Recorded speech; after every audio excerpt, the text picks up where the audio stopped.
This happened when I was about 16 years old. It was New Year's Eve.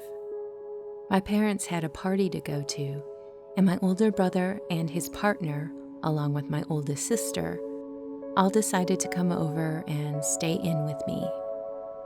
My friends and I had bought a Ouija board to play with a few weeks earlier, and the board stayed at my house.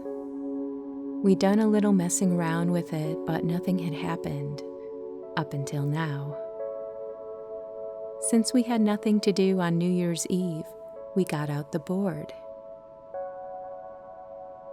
At first, we contacted a spirit that claimed to be named Naomi, and my sister remembered our great-grandmother's name was Naomi. We chatted with the spirit for a little while. Nothing momentous was said, and certainly not anything that would make your hair stand on end. My sister and my brother's partner were getting drowsy, and both of them decided to crash for the night. My brother and I, however, decided to stay up and keep playing around with the board for a little while. It was nearly 3 a.m. at this point. At first, we didn't get anything at all, and we sort of stopped asking questions, just talking with our hands resting on the planchette. Then, it began to move. We asked, "Who are you?" It answered, "Eugene." We asked, "Why are you contacting us, Eugene?" And we received the answer, "Afraid." That seemed to be a bit more serious. We asked, "Why are you afraid, Eugene?" And it replied, "Music, music," over and over. And then we got a series of numbers. Puzzling. My brother had the bright idea to turn on the radio to the station indicated by the numbers. To our surprise, there really was a station there. The song "Don't Leave Me Stranded" by Heart was playing. The board immediately started saying, "Heart, heart, heart." I thought my brother was just playing off of what he was hearing and perhaps was just screwing with me.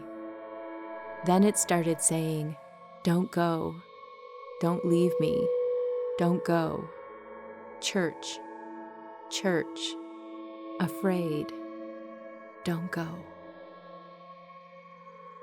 We assured him we weren't going to go, but it dwindled into nonsense after that.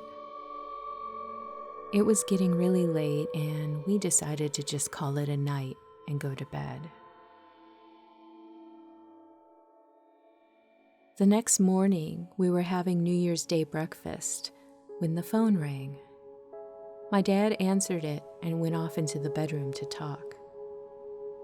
We were still eating when he came back out and said it was my grandmother who had been on the phone. Apparently, her brother Eugene in Arizona, who we weren't even aware of his existence, had had a heart attack the night before. He had died multiple times on the table during the night and had to be revived. We were stunned. We told my dad the entire story, and he was flabbergasted. A day or two later, my grandmother called again to update my dad, and he told her the story. She was stunned. She said that when Eugene had regained consciousness, the first thing he had said was that he was so afraid for his soul because he hadn't been to church in 20 years, and he wanted to go to church immediately. It sounded as if we had some sort of lifeline to him that night.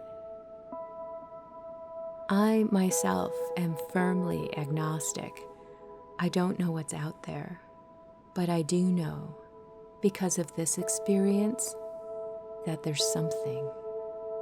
I've been fascinated by the paranormal ever since.